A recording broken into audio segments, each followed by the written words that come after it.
कबीर साहिब जी को मारने के लिए की गई 52 बदमाशियां या यूं कहें 52 कसनी। सन 1398 में कबीर साहिब जी सशरीर कलयुग में प्रकट हुए थे। उस समय भारत में सभी धर्मों में पाखंडवाद, अंधविश्वास, जातिवाद, छुआछूत जैसी कठोर बुराइयां अपने चरम पर थीं। साथ ही सामाजिक भेदभाव और कुरीतियां भी मानव के दुखों का कारण बनी हुई थी। इन सभी बुराइयों का कबीर परमेश्वर जी ने कड़ा विरोध किया था। उन्होंने लोगों को शास्त्र अनुकूल ज्ञान को अपनाने, जिससे उस समय के धर्म गुरुओं, आचार्यों, शंकराचार्यों, काजी तथा मुल्लाओं ने पूर्ण परमेश्वर कबीर साहिब जी को ना पहचान कर उनका घोर विरोध किया था तथा उनको जान से मारने की कुचेष्टाएं भी की थी। इन सभी धर्म गुरुओं ने मिलकर कबीर साहिब जी को कभी कुएं में डाल दिया तो कभी गंगा में डुबोया, तोप के गोले दागे, तेल में गर्म कड़ाहे में डाला, तलवार से काटा, खूनी हाथी के आगे डाला। इस तरह 52 बार उन्हें जान से मारने का षड्यंत्र रचा था। लेकिन कबीर साहिब जी का वे कुछ ना बिगाड़ सके, क्योंकि कबीर साहिब जी स्वयं अविनाशी हैं। कबीर परमेश्वर जी स्वयं भी कहते हैं, जाको राखे साइया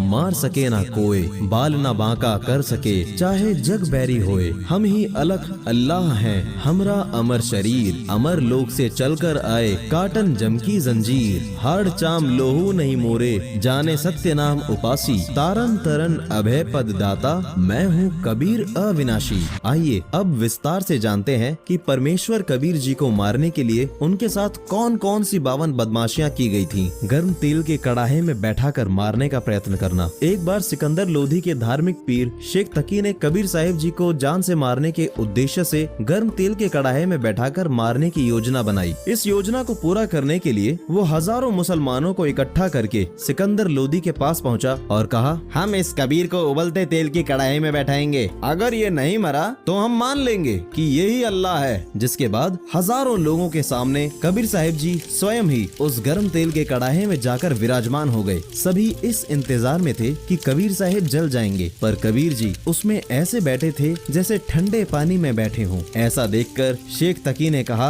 अरे इसने जादू जंतर करके तेल की तासीर ठंडी कर दी है। तब उस तेल की तासीर जांचने के लिए जैसे ही सिकंदर लोधी ने तेल में अपनी उंगली डाली तो तेल इतना गर्म था कि सिकंदर लोधी की उंगली तुरंत ही कटकर गिर गई। लेकिन समर्थ शक्ति कबीर परमेश्वर का कुछ नहीं हुआ।